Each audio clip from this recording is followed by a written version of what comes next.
Merci beaucoup. Donc, nous sommes très heureux de recevoir le mouvement MIP aujourd'hui à Pikine Est dans le cadre de cette grande activité de désensablement et de nettoiement de l'avenue El Hadj Malick Sy, ex-Icotaf. Donc, geste de haute portée environnementale, sociale, donc, qui nous permet à la fois de prendre en charge des questions environnementales, mais surtout aussi d'améliorer le cadre de vie. Donc, au nom des populations de Pikine Est, en mon nom propre, donc, je remercie le mouvement MIP, donc, le président Alioune Diagne et l'ensemble des membres du mouvement pour tous les efforts qu'ils sont en train de faire, donc vraiment pour participer activement au développement du département de Pikine. Pour le suivi, comment c'est là? Donc au niveau de Pikine Est, il y a un dispositif qui est mis en place donc, pour de manière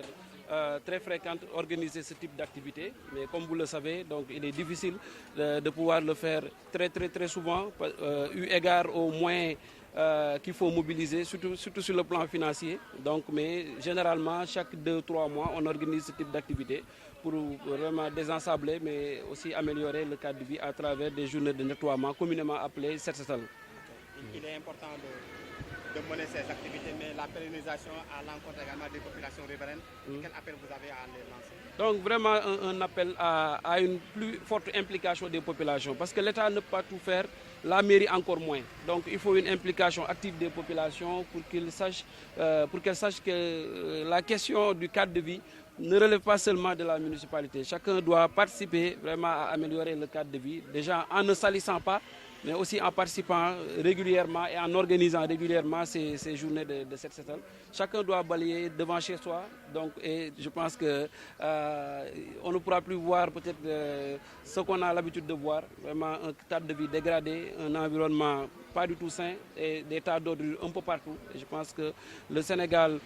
émergent passera forcément par un Sénégal. C'est un programme que nous avons lancé depuis maintenant 2 ans, un programme que nous avons nommé Quartier Neuf. Donc à chaque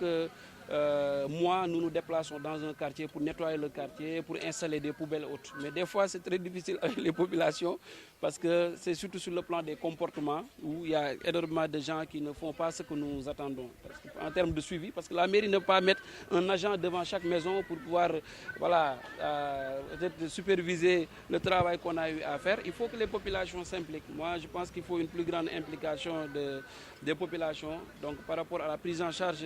du cadre de vie. Et je pense qu'aujourd'hui, MIP peut être pris comme modèle et c'est un message que nous lançons à toutes les populations, vraiment sous l'impulsion de la municipalité, sous l'impulsion du chef de l'État à travers le programme Zéro Déchet, donc pour que nous tous nous puissions nous impliquer pour rendre le Sénégal propre. Waaw vraiment gërëm leen sant leen donc remercier le président Alioune Diagne ak ñi nga xam ne yëpp ñoo nekk ci mouvement bi ci liggéey bu am solo bi nga xamante ne tey ñu ngi koy def jëmale ko ci askan bi ndax set moom yaakaar naa ne moo jiitu ci lépp te ñun ñëpp xam nañ ne wax dëgg yàlla ni ñu yaakaaree affaire yi ak ni mu war a demee demewu ni donc am na nag yoo xam ne mairie bi mu ngi ko ciy jéem ci effort di organiser ay journée set setal ay journée désensablement mais implication bi ci askan wi war a am ba buñ dindee mu bañ a ñëwaat